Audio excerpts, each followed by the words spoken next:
Herkesin bir sevdiği var, bunu ben de isterim. Kismet oldu mənə bunlar, senden sevdi gözlerim. Senden başkasını sevebilmir yüreğim.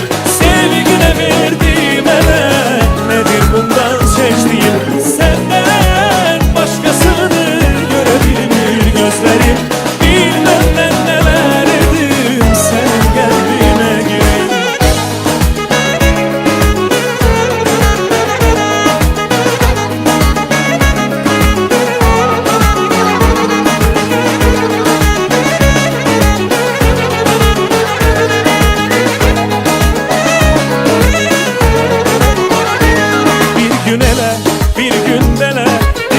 Sen gül kimi, gah yakınsan, gah da uzak, anlamıram ben seni. Aşık oldum ilk bakışta, bilmedin gele ola. Uzak dönmüş yüreğimde, belki mənə yer ola. Senden başkasını sevebilmir yüreğim. Sevgine verdi mənə, nedir bundan çektiğim? Senden başkasını görebilmir gözlerim.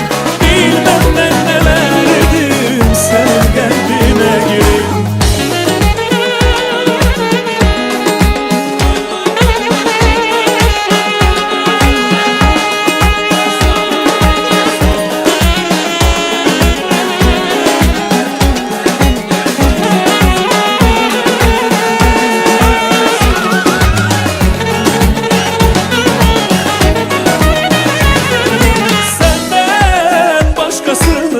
Sevebilmir